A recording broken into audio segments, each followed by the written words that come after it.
Who is she? Born on the 2nd of January 1873 at Alençon in France, Saint Therese of the Child Jesus was baptized 2 days after, on the 4th of January same year.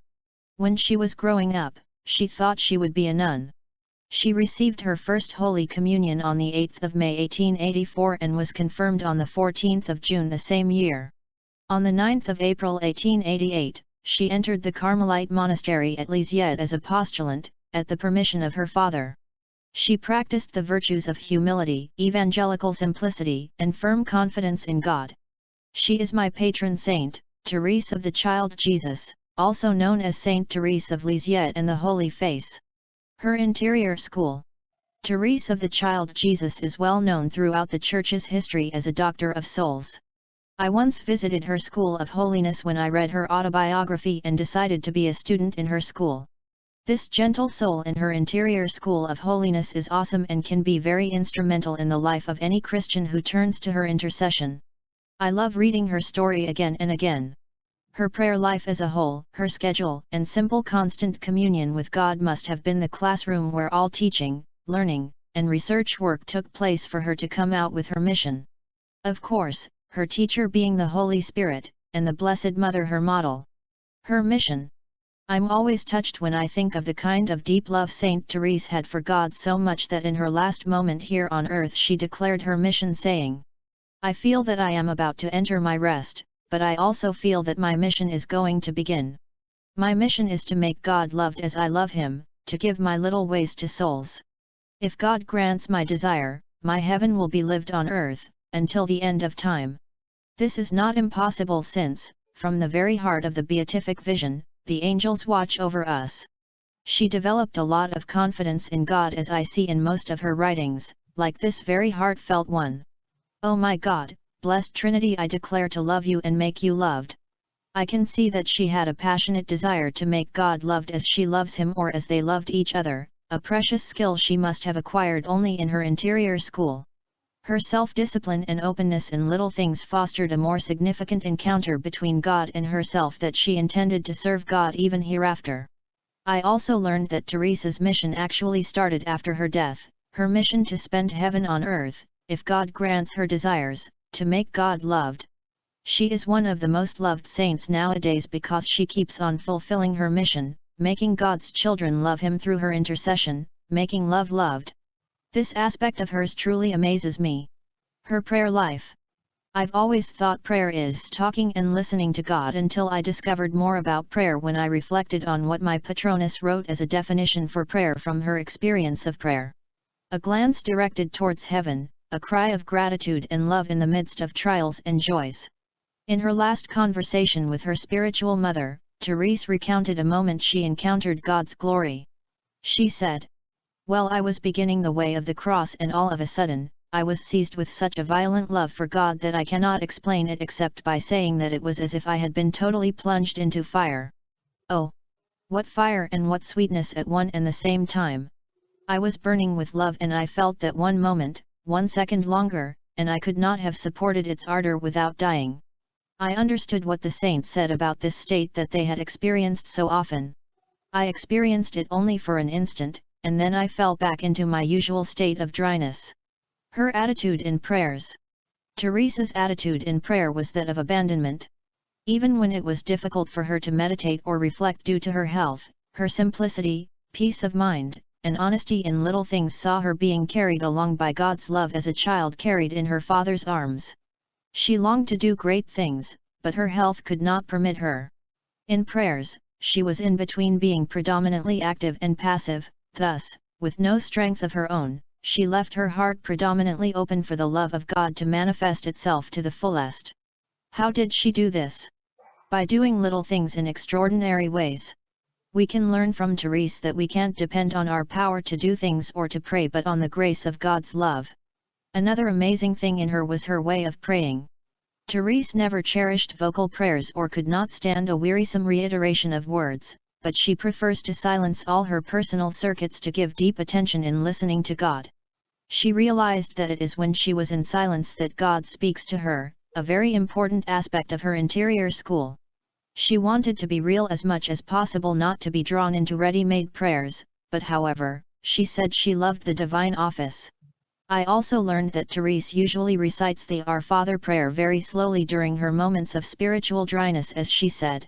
Sometimes when my mind is in such dryness, that it is impossible for me to draw one thought to unite myself with God, I recite very slowly in Our Father, then the angelic situation. This prayer carries me away, they nourish my soul so much more than if I had recited them quickly 100 times.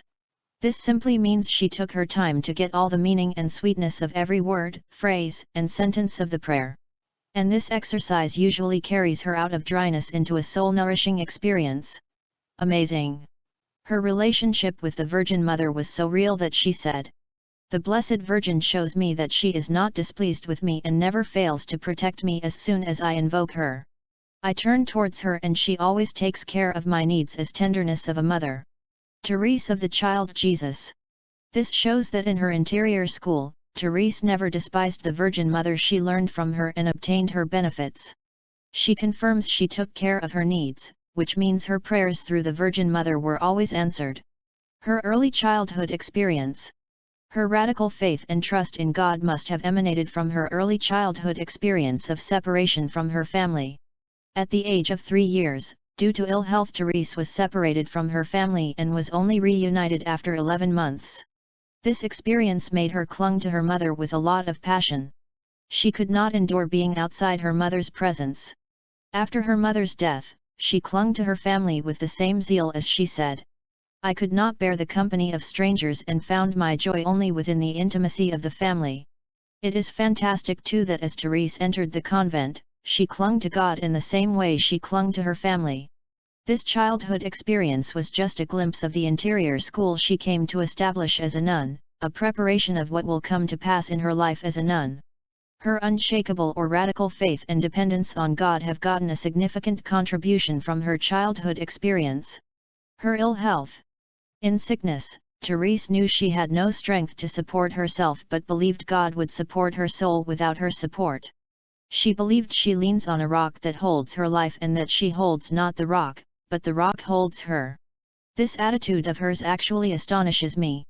In her interior institution, while learning a lot from God, the Father, Son, Holy Spirit, and Mother Mary, Saint Therese in some of her poems taught us many lessons such as abandonment, love, self-sacrifice, fortitude, tenderness, purity, etc. To understand and imitate her life is to make us men, women, brothers, and sisters of faith. Just as she taught her novices with her words and examples, so she is teaching us today. Here are 2 of her amazing poems. 1. A gloss on the divine. Without support, yet with support. Living without light, in darkness. I am wholly being consumed by love. I have no other support than my God. And now I proclaim what I value near Him. Is to see and feel my soul supported without any support. When I read this poem the first time, I was like startled, and then I asked myself, what is the meaning of gloss? From my dictionary and got it. Gloss. Noun. 1. Shine or luster on a smooth surface. I was so moved as this definition made me understand the poem better. Amazingly, I see how this gentle soul describes her smooth leaning on God, her self-abandonment in God's hands, especially in moments when her heart was willing, but her body could not take her to where she wishes to reach in her calling due to her ill health. 2. Living on love. Living on love is giving without limit. Without claiming any value here below. I give without counting, truly sure that when one loves one does not keep counts. Overflowing with tenderness, I have given everything. To His divine heart, lightly I run. I have nothing left but my only wealth. Living on love. Living on love is banishing every fear, every memory of past faults. I see no imprint of my sins. In a moment love has burnt out everything. Wow! What a love song! If there is a word in the whole wide world so difficult to define, it is love, but here is a very simple, very true definition of love from a pure heart. Amazing! Giving without limit, without counting, overflowing with tenderness, banishing fear, etc. Canonization of Saint Therese. After her death on the 30th of September 1897, at the age of 24, Saint Therese was declared venerable by Pope Benedict XV in 1921. In 1923 Pope Pius XI promulgated a decree which beatified Therese, describing her as the star of his pontifical reign. Finally, on 17 May 1925, Therese Martin, also known as Saint Therese of the Child Jesus and the Holy Face, was canonized at St. Peter's Basilica in the presence of 34 cardinals, more than 200 archbishops and bishops, innumerable priests religious and others. The basilica was decorated with garlands of roses. She was also proclaimed a doctor of the Church. In fact, I'm impressed at the number of people present at her canonization, which indicates how Therese had touched the lives of many with her simple ways. This inevitably came to pass as a result of her dedication to her interior school, where she listened, communicated, and acted according to God's will for her. She is said to be one of the most loved saints of this century because she keeps on fulfilling her mission. She is the woman most loved by the world after the Mother of God. A doctor has done a lot of research, passed several exams, and is an expert in his work field. So was Saint Therese in her vocation. She did little things in extraordinary ways, showing us that it is not only in doing great and mighty things that one deserves this title.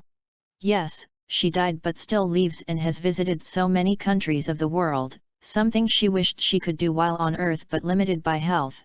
Her intercessory power. I was so astonished when I read about her intercessory power and decided to seek her intercession. One time I had difficulty. I prayed the Glory Be Novena to Saint Therese.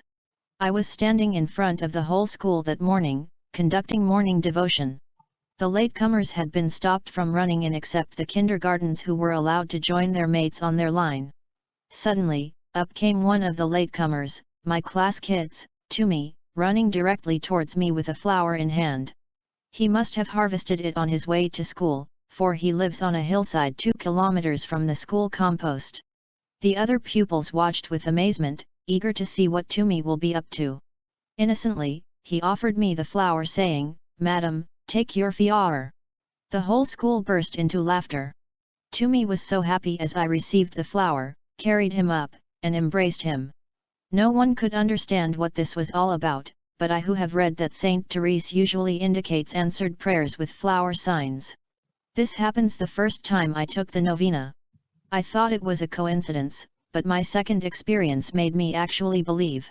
I was kneeling in front of the Blessed Sacrament on the 9th day of my novena to Saint Therese of the Child Jesus, and as I was meditating, my eyes caught the bouquet of flowers that was standing at the altar. Just of a sudden, a rose left the bouquet and fell on the floor.